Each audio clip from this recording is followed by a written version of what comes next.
And that was a very beautiful conversation, a wonderful conversation. And I'm happy that we had to speak on coconut oil because we are transitioning that into a wonderful conversation. Rosalind Fairley did give you a hint of what the conversation is going to be about. It is time for Good Living segments. This is the health segment right here on Prime Morning. My name is Asiedua Akumia, and today on Good Living segment, we are going to talk on dietary foods. What are some of the foods that you have to eat if you're diabetic or if you're hypertensive? We are going to get into that conversation, and so please get ready to be interactive with us on all our social media platforms. On Facebook, it is Joy Prime TV. Hit the share button. This is a health conversation, and so it is great for every single person. Do not watch it alone. Please share the link. Let others also enjoy or be informed about all that is going to be taught here today. Now, speaking about or conversing about the right foods to eat as a diabetic or hypertensive person is in the passing of Dr. Maurice Mensah. He's a naturopathic doctor. Hi, Doc. Hi. Good to see you again. Sure. Good to see you too. Hope you're well. By God's grace, I'm good. You're looking beautiful. Thank you. Thank you very much. So with me, okay, lately, yesterday, for instance, I bought beetroots. Right. And I already have some limes stored in my refrigerator. And I have some mangoes as well, because I think it's mango season. So, That's yeah, right. Mangoes are, Yes. It's here. Mangoes are here. So I decided that this morning I would blend them and then enjoy something quite healthy so I can feel healthy before I come to work. Good. As I don't know if I did a good combination. What was it? In fact, you have I added tried. ginger. I added ginger to it, by the way. Okay. Yes. Okay. So normally I do educate people when it comes to the rightful combinations of Right. foods, you know. And so basically, you're not supposed to combine vegetables and fruits. Asamaba. That's the most basic principle about food combinations, yes. Okay, so with the products I mentioned, which one is a vegetable? The beetroot. Oh, beetroot is a vegetable. Yes, it is. Okay, And we've then- learned something today, haven't Yes. we? Okay, that's very interesting. Well, I blended that. That's fine. Yeah, with mango. So That's maybe I'll not just going to harm you. It's not going to harm you. It won't though. harm me. No, no. Perfect. Not at all. Thank God that it will not harm me. But what are some of the mixtures that you've had to do? Doc is here to address all of that for you. But today we are going to narrow it down to speaking about what the right foods are for diabetics and hypertensive people. And so if you have a relative or anybody close to you who is diabetic or hypertensive, please make sure that you stick and stay throughout this conversation. Doc. Yes, yeah. Before we get into the foods that you've lined up over here, I know somebody who is diabetic. Yeah. And for a very long time, there are so many foods that she's been advised not to eat. Yeah. Sometimes she feels like taking meat, you know, but they say that meat isn't good for her. That's right. But then I know woman up say, you know, enjoy some meat. Salt, a big fat no. Right. So no more salt in her foods. When it comes to fruits too, she has been advised not to take fruits that are naturally sweet. So mangoes, she can't take them. Pineapples, she can't take them. Yeah. But then I had another person also say, who is a nurse, say that sometimes it's not about you just completely doing away with them, but then doing a little bit of the ones that are good for you. So please, I want you to help us understand all this. All right, thank you very much, Sedua. Yeah. I'm happy to have you this morning. In fact, you are looking splendid. So Thank you. Let me commend you again. Thank you very much. And then a very good morning to your viewers. When it comes to diabetes in particular, and the dietary restrictions that are widely spread out there. In fact, there are many misinformation when it comes to diet and health. And so the very thing we need today in our world is the right information. That's true. When it comes to health. That's true. I've realized that we have a lot of education ongoing about health, yet people are getting sicker and sicker. That's true. So it means that we are not having a concretized information when it comes to health, because we cannot swim in the pool of information and still be getting this sick. Yeah. It's not working in the brain like that, you know. And so the basic thing is to understand exactly what diabetes is.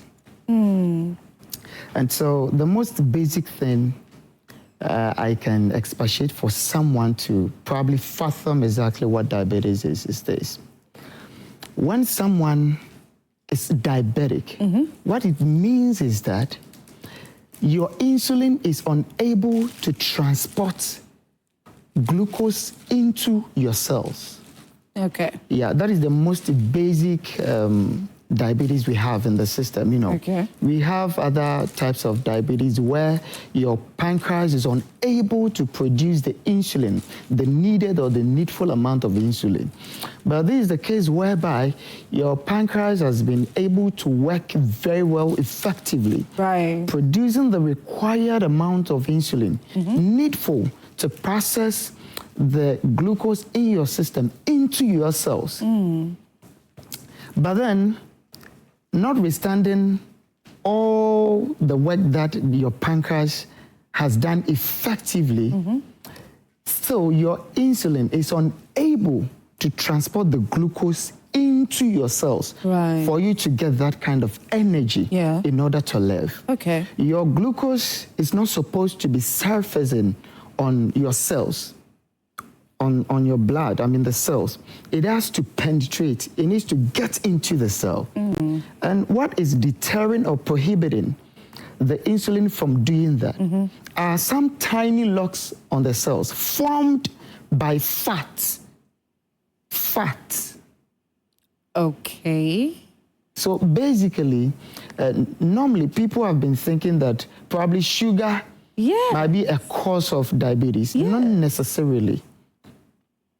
Yes, sugar can have an impaired effect on your pancreas, but then the actual causative factor when it comes to diabetes is fat intake.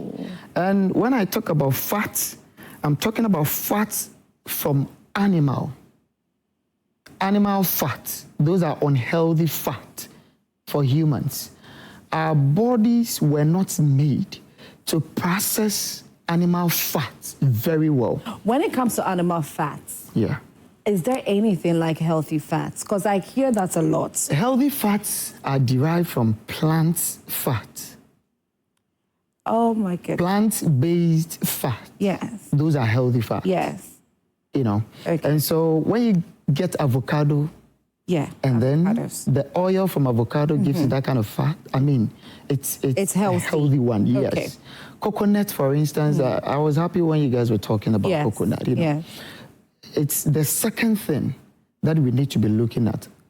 Unhealthy hydrogenated oils, the vegetable oils we have on the market. We are not designed to take vegetable oils. How on earth are you able to convince me that getting oil from corn should be believable? If you are not only industrializing it, are you getting it? Now you've got me thinking. You are only industrializing that. But unfortunately, these things are introduced into the system and our bodies are unable to utilize them. It rather becomes a burden for the body. And so the basic things we need to look at are two: fats from animal, and then hydrogenated oils. If we really want to tackle diabetes very well as people, what we need to be cross-checking always, fat from animal foods, and then hydrogenated oils. So when you say fats from animal food, Yes. pork. Right. Any kind of animal. So for those of you who are lovers of pork, this conversation is sit down, Yes. go anywhere. Yes, it's very important. So it's nowhere close to good for you. You know, we've got some people on social media, online health workers. That's what I call them, social media health workers, that come on there and say healthy fats such as pork. No. And so some people have this conception that, oh, pork is healthier It's rather a than misconception, yes. red meats. Yeah. So instead of them to take red meats, they would prefer to take more of pork. In fact, such researches are being sponsored. Those are sponsored researches in the system.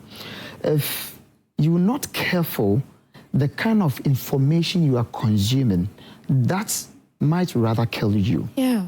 And so if you want to really research into your health, never ever go in for a sponsored service, sponsored researches. Never go in for them. What you always have to do is to go for these individual researchers, conducting their researches not backed by any manipulative power, non-regulatory entities. Are you getting me? Yeah. And so then we can believe that, okay, this research is so pure, coming out from a truthful source. And so let me make this clear. A lot of people today are in the service of promoting whatever they read from online. All that we are reading, there's a song that says, do not Google your symptoms. There's a particular song as that. As soon as you start Googling such things without having that kind of basic knowledge or understanding of exactly what you're Googling, you might be fed with the wrong information. Yeah. I get to my point. That might lead you to into a havoc or a mayhem. And so what you really need to do is to get in touch with people who are knowledgeable in such disciplines. Ask them the necessary mind-boggling question for them to assist you rightfully. And then it can help you into good health. Okay. Why is it that people come with diabetes? No matter the years they have been with diabetes, you start educating them gradually. I don't give them any medicine. Just dietarily, you guide them, and then gradually they see massive improvements in their sugar regulations. And it reduces the amount of pills because, of course, eventually, as a diabetic, you end up taking so many pills. Yes. You know, a lot are even taking insulin shots. They are on insulin shots every morning, every evening. They've learned how to give shots themselves, you know. Yeah. And it's not something to make. Meanwhile, you can take the right foods. These are the things the bodies are designed to depend on. You know, when you bring that kind of bridge, a gap, a disconnection between you and nature, you rather lose. You die. Right. You know, God made these things for your sustenance. If you don't live on them and you are living off them, you'll be off the world. Doc, I want us to go back to talking about the hydrogenated oils. Yes. Can you elaborate on that? How do we get that? What are they? Yes, the hydrogenated oils are the seed oils. Some like soybean oil. And people are into it. They are buying into the idea of taking soybean oil. Sunflower seed oil? Sunflower seed oil, castor oil, and they eat in them. You know, these things naturally, if you chew soybean, would you ever feel... There's no extraction of oil in there. Not at all. So how are they producing oil from a leguminous plant? It's an industrial something. It's a business, trend. We need not to fall for such things. You have coconut oil. Research upon research, number of times, has confirmed and has concluded, if you want the most healthiest oil on the planet, it is coconut oil. It will never elevate your blood sugar. It will never elevate your blood pressure. Your cholesterol will never go high. And that is what, unfortunately, too, on our market is the most expensive. It's too expensive. Do you know why? Why? The reason is we do not have the enabling environment or atmosphere to produce good stuffs. Okay. If you are to promote any good thing on this earth, the world doesn't support it. And so it becomes somehow unfavorable to produce quality or good products. Going through all the processes to come up with any good product, you incur a lot. That's true. But if you want to come up with cheap things, sweet stuffs, things that are deadly, there are a lot of systems that are put in place. The world is programmed to support you in diverse ways for you to flourish in doing anything that will create that havoc to human beings. It means we don't have to really be trusting labels anymore. No. You don't have to trust the contents of the label. No. But many a time we see some of these drinks packs having these fruits drawn on. Yes. And we are convinced that these packs are made with 100% fruit juice. It's all lies. Concentrates and all of that. A lot of preservatives and calories and a whole lot. But you cannot talk about them. Meanwhile, we are the very people that are on the other side, that are affected by these things. Why should we keep mute? Ladies and gentlemen, I'm still here with Dr. Maurice Mensah. We are talking on dietary foods that are perfect for diabetics and hypertensive people, but we are, generalizing it. I love how the conversation has started. Right now, he was speaking on hydrogenated oils, the oils that unfortunately we trust and rely on so much. An example is sunflower seed oil, soybean oil, castor oil. But he has also mentioned that the number one oil that is perfect for us as humans, the best of the lot, is coconut oil. Coconut oil. If you have any questions in relation to the conversation so far, please go to our Facebook page, Joy Prime TV, get into the comment section, or our WhatsApp number, 055-157-5757. Doc. Yes. It's pretty sad how, unfortunately, for the longest period, we are moved by what we are seeing on TV through advertisement and how convincing these people are making us understand that soybean oil, for instance, is very healthy. Some on the market, even these people who sell these products, they would go as far as telling you that sunflower seed oil is healthier than soybean. So they will tell you to go for sunflower seed oil, and it's pretty sad. Unfortunately, we've been consuming all these. Now let's talk about vegetable oil. Yeah. Please help us understand. Yeah, it's one of the things that I wish Ghanaians will understand very soon, before it gets us to a level where we do not want to get to when it comes to our health. Most of the organ-related or organic diseases we are suffering from today, when it comes to the pancreas, the kidneys and stuff, most of them can be attributed to these vegetable oils that we are relying on.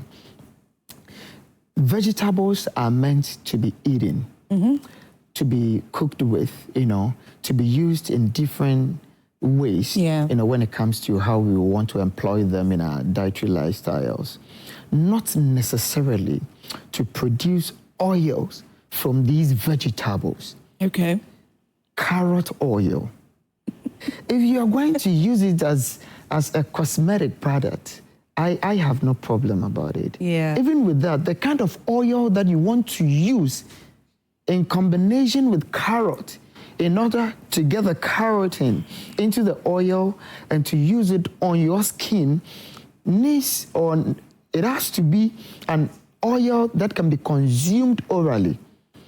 Anything that you apply on your skin should be a consumable product.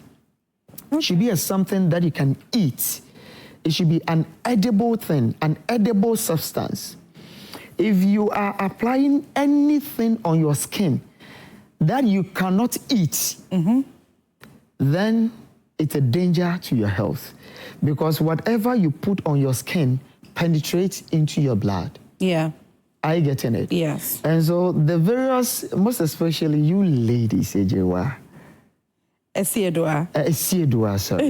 You ladies, in fact, you have a lot of things you apply on your skin. Oh, it's so true. It mixing a lot of oils. You go to the cosmetic shop. You know, they say that oil is perfect for your skin. It will make your skin glow. But you need to get it from inside. Repair your skin from inside. What you eat. Exactly, what you eat. And so the very things, the chemicals you're applying on your skin will get into your bloodstream. And then later on, if you're having some types of cancers in the system, you might understand where all these things are coming from. But last week, as we said, most of these cancers are caused by the chemicals we introduce into our bodies. Not only by eating or inhaling them, but by applying them on our skins too. We get them into our bloodstream. Are you getting my point? Yeah. And so it's very, very crucial that these oils, not only any kind of oil that we eating, applying on our bodies and all those, we need to be extra careful. Extra careful. Yes. Okay. If you're not cautious about them, later on, you might regret using those things. And many people might, when they are at certain stages in life, you know, they think the world is all theirs, and they will have to go every length and breadth using whatever thing they hear to present themselves as all these are illusionary things. Yeah. You need to think about your future. How sustainable are these things? Are these things healthy? Are they going to help me? And so vegetable oils should be out of our homes. Please repeat that. Vegetable oils, it should be out of our kitchens. We need coconut oil, palm kernel oil, shea butter. You know, okay. Palm kernel oil. Yes. That oils also, I heard, social media, I heard that when you have certain diseases or when you're suffering from certain ailments, you cannot consume that. A typical example is if you're asthmatic. They say if you're asthmatic, you cannot consume palm oil. That is not true. Emphatically, if you are asthmatic, what is asthma? Asthma means simply within your the lungs or your the lungs. That is how people understand lungs, it. When you get into the lungs, there's what we call the alveoli. The bronchioles in the alveoli, those are the tiny sacs where oxygen and carbon dioxide exchange. And those places where these two, carbon dioxide and the oxygen do exchange, if there are blockages in there caused by mucosal membranes, that is what comes out as the phlegm. Yeah. If many of these tiny sacs are being blocked, then it becomes very difficult for you breathing. Okay. And it gets blocked by some unentertaining particles in the air that we breathe. That is number one. And then certain things that has much stimulants in them, certain perfumes that are so strong and will incite or instigate that kind of pressure on the bronchioles. And that is how asthma might occur. And so understanding is deeper than every other thing. And so anyone talking about that kind of asthma probably doesn't understand the occurrence of asthma or how it happens, you know. Okay. Palm kernel oil, very healthy. And so I promote it. You just have to treat it. Yes, treat it well. Okay. It's one of the oils that is able to withstand a very high temperature of heat. Okay. In fact, the highest in the world. Per last 2 years research that was conducted on oils, the oil they found out that is able to sustain a higher level of temperature or heat is palm kernel. Okay. So I was not surprised that those years, that was how our foreparents were using it for frying almost everything. Yes. And they use it for frying fish, for frying yam, everything they fry on the street. Yes. They put it down, the next day they'll reuse it until, and it was not harming us in any way. And unfortunately, now we find ourselves gearing towards more of fast foods and, you know, buying from outside and all of that. That's the oils that are being used in preparing, the vegetable oils that they are using. Unfortunately, this because is it's flavored, right? Yes, it's pretty tough to take, but then we have to think about our health as well. Yeah. Vegetable oils, like Doc has mentioned, is not good for you. It is not healthy for you. The healthiest you should go in for coconut oil, palm kernel oil. Yes, yes. And so these hydrogenated oils will certainly be on the surfaces of your blood, and it will inhibit the insulin from doing its natural work that it is designed to perform or to function or operate on. So it's quite crucial that we eliminate all these things out of our diet. We go in for these kind of substitutionary oils we've spoken about. Yes. The coconut, palm kernel, shea butter, red oil. You know, there's been lies out there that red oil isn't good. When you overheat it, it turns into acrolein, which might be a bit carcinogenic to the body. And so you just have to be careful. It is very carcinogenic if it turns into acrolein. I'm talking about red oil. Never, ever overheat red oil. Overheat? No, don't overheat it. Yes. Okay. When you put it in your pan, you place it on your, burner. Right after doing that, make sure whatever ingredients prepared You drop it. should be in, exactly. Yeah. Don't get it overheated. It turns into acrolein, and it rather becomes a chemical. It intoxicates your body rather. And then any kind of acrolein in the system is carcinogenic. But that's not, that wouldn't be the same for coconut oil. The coconut same oil. If it's overheated, gets to a level where it turns into a chemical. It gets out from its natural form, its natural state of being what is seen as coconut oil, and then turns into different chemical formulations. Whilst on fire, then you are eating a different thing, not a coconut oil. But fortunately for us, coconut oil also has a very high heating temperature. Okay. And so coconut oil can go over 100 degrees Celsius without turning into any chemical. So to play safe, Doc, when we are using either of these very healthy oils to cook, in less than 1 minute of it being on fire, start putting your ingredients in there when it has started heating up. Right. Don't wait for too long to see, and you use wooden spoon before you, you know, there's something like that when you're using vegetable oils to fry fish, yam, they say you have to put a wooden spoon in there. When you see the bubbles around the wooden spoon, it means it is ready for you to put... No. I mean... Hey, I'm hearing things. It's in the best, yes. It's very important. After this, you can research about it. Acrolein. Acrolein is very toxic. Okay. It's one carcinogenic compound that's causing a lot of mayhem in the system. Okay. So we really need to talk about it. It's very important. Diabetics, if you are hypertensive also, the perfect oils for you to incorporate into your meals: coconut oil, palm kernel oil, shea butter oil. If you can get either of these, you're good to go. Red oil. Yeah. If you get either of these, you're good to go. Use that for all of your meals. You are safe. You are safe. You are safe. Okay. Yes. Now let's move away from the oils. Are we done exhausting that? Is there any other thing you would want to add in relation to oils? No. For the oils, I mean, that's good. Now let's come to vegetables. I've seen that you've you've brought with you some vegetables on here, over here. So let's get into vegetables. So these are dietary remedies that I normally give people. Foremost, when you are diabetic, having your glucose levels spiking up here and there, you need to be able to regulate them naturally. Okay. You know, if you're on medication, I'm not advising you, I'm not telling you that go off your medication, not at all. There's what we call the monitoring mechanism.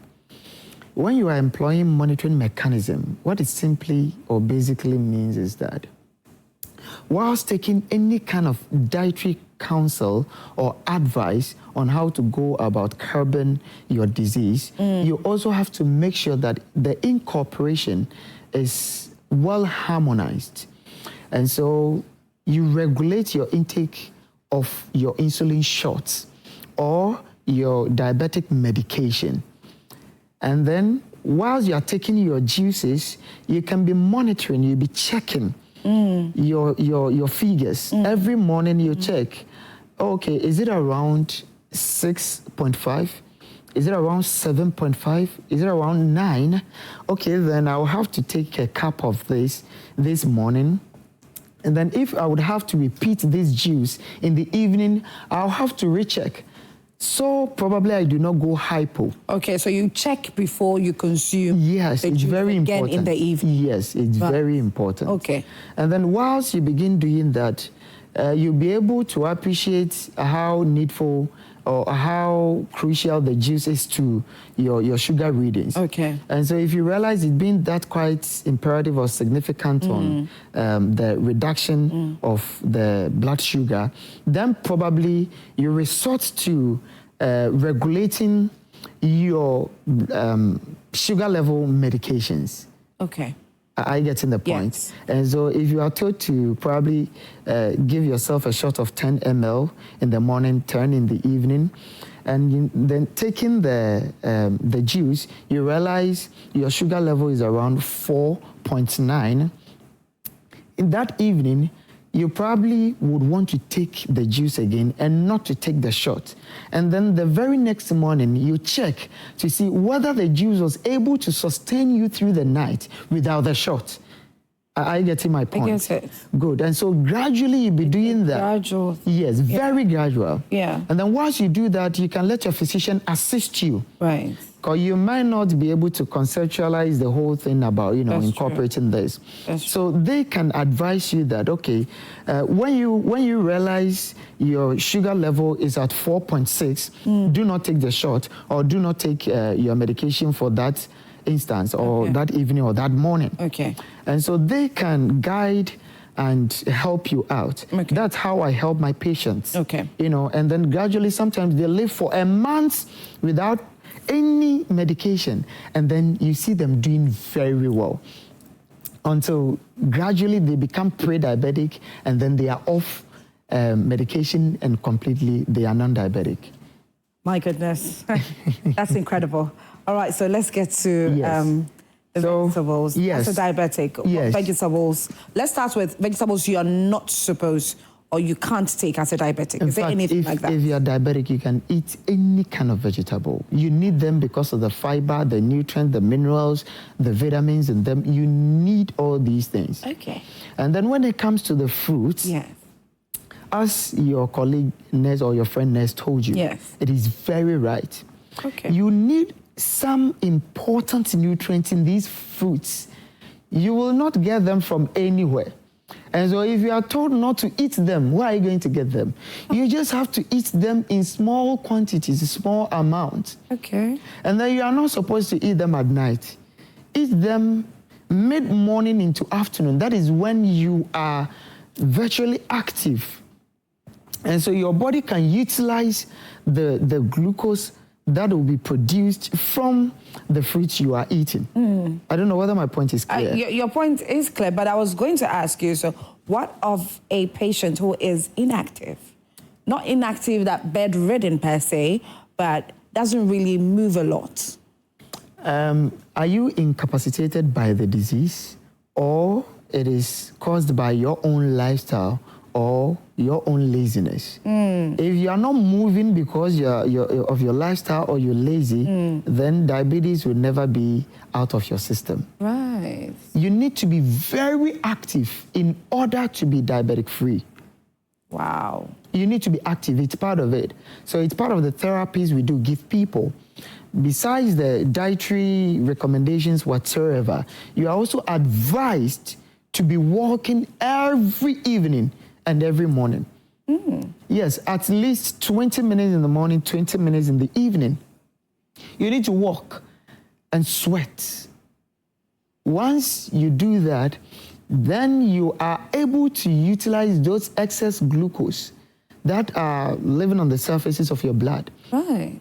And it will help you a lot. It go a very long way to help you. So you're not doing this alone, but then you need to exercise too. You need to exercise too. Yes. And so unless you are bedridden, if you are bedridden, then you are not supposed to be taking sweet fruits, not all types or kinds of fruits. The sour fruits are good for you. The sour fruits are best for you. So you can go in for the sesap, for the African star fruits. You can eat the African star fruit. Yes, alasa. Alasa too is seasonal. Yes, it also says. So you always have to wait till December. You have to wait. Sometimes if it comes in stock, you can also stock them in your fridge. That's true. Yes. Yeah. Yeah, you can stock many of these things in your freezer. So alasa. You can take it throughout all seasons. So it can. What's the English word again? African star fruit. Okay, African star fruit. Yeah. You know when you say the African star fruit, do you know this is a star fruit? Yeah, the star fruit. The star fruit. So star fruit is also sour. Okay. It's also good. Pomegranate is also good. Yes. Granites. Yes. So we need these sour fruits, and it will help you a lot. We have quite a number of products on the market saying pure pomegranate juice. Oh, no, don't believe in pure cranberry. Don't believe in those things. Go buy them yourself, prepare them in the house naturally, and enjoy. I mean, devoid of any kind of, So we have bitter melon or bitter gourd. Okay. Bitter melon or bitter gourd. So they look almost like cucumbers. Yes, rough skin. yes, just like, with a rough skin. Yeah. It's a blessing to any kind of diabetic. Oh. It's a blessing, full blessing. Anyone living with diabetes, this should be your friend. Okay. Your foremost friend, your best friend. This. I see. There's the polypeptide, more specifically polypeptide P. It acts like an insulin. It's so amazing how the scientific recovery came out about this bitter melon. And then one of the things that was fascinating was that when you look at the Asian countries where they use this as part of their staple foods, they have no records of diabetes. Oh. It's amazing. Now sometimes you see them cooking and then they chop small amounts of bitter melon into their food. But we are not going to eat it. We are going to use it as a juice. Because this in food, we cannot eat it. It's bitter. Very bitter. Very bitter. Yes. So bitter gourd, you use that, and aloe vera, and then cucumber, and then lemon. These 4 things for diabetes. Bitter fruit. Bitter gourd. Bitter gourd. Yes. What is a bitter gourd? Bitter melon. So bitter, yes. bitter melon, yeah, and the then cucumber, and then the aloe vera. Yes. Okay. This is aloe vera. Yes. So we need the gel of the aloe vera. Okay. That's the gel. Okay. So you can have your knife, slice it through, and then use spoon in scraping out the gel from both sides. Okay. And then any sizable amount of the bitter melon, and then your cucumber, and then your lemon. You need only 1 or 2 lemons. Okay. And then you are done. You don't need more than that. Okay. Not lime, but lemon. Yes, very. Lemon and lime, what's the difference? In fact, lemon, there are levels of antioxidants that are high in lemon, and there are other levels of antioxidants that are high in the lime. Okay. And so there are specific conditions where you are told to use the lime. And so basically, some like when it comes to intestinal issues,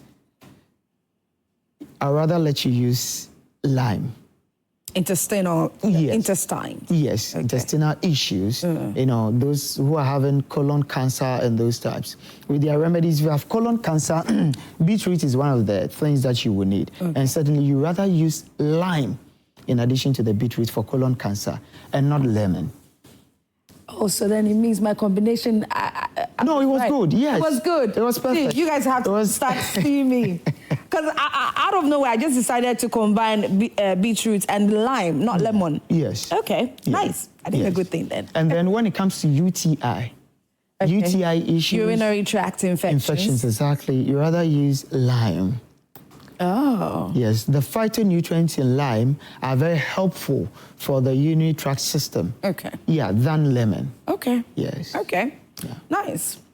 So, Doc is talking about a mixture that is perfect for you if you're Yes. diabetic. Yes. So, bitter melon, Yes. cucumber, Yeah.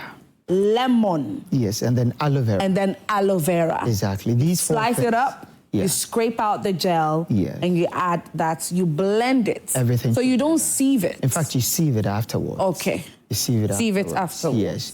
But not fine. It shouldn't be finely sieved. It shouldn't be finely strained. I mean, you can use strainers which has that kind of big holes in it, so that there can be some level of fiber in the drink. Okay. I hope my point is clear. Yes. That'll be very helpful. So okay, let's go through what this combination does again.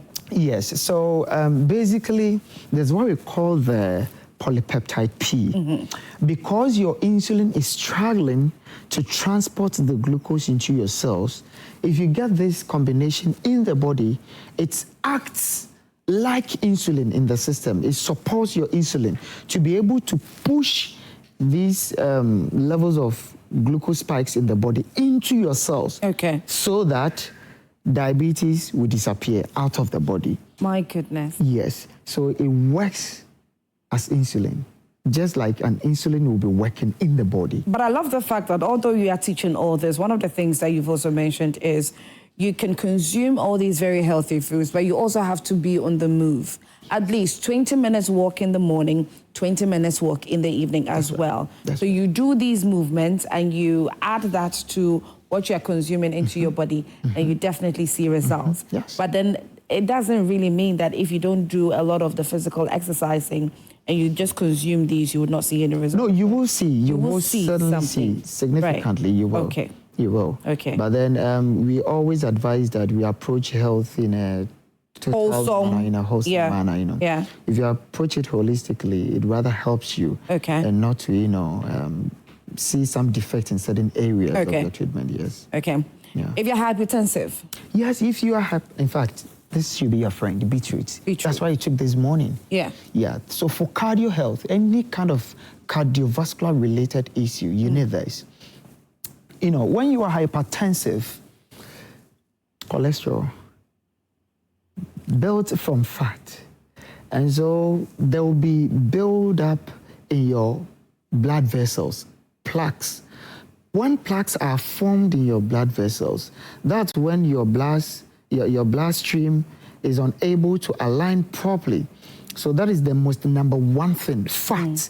And then number two, there's what we call the endothelial cells. I want you to hold that part for me. We'll continue. We have a number of messages that I want to read because we have our viewers watching and they're getting involved. So good morning. I'm Isaac Owusu Otiapia watching from Kumasi. Please, is it okay to eat eggs regularly? Because I learned it's healthy, but what you said about animal fat has discouraged me from eating eggs. But if you are very active, take egg once a week for the start. Once a week? Yes. If you are, that's when you are very active. Hey, some of us, when we get Kosiani Meko, you have about 230 milligram amount of cholesterol in each yolk. And you don't need more than that weekly. Because you are getting, yes, you are getting it from other sources. What about children? Same applies to them. I mean, when you are within the active zone, if you are not active, I mean, 2 weeks, one is okay. But it will be far, far better if you're off it. So Parents who are giving their children eggs every single day, breakfast, rice and stew, near boiling egg, near the atoso, and all of that. And the most sad thing is that these eggs that they are eating are hormonized. They are induced with a lot of hormones. Okay. Because it's a world of today.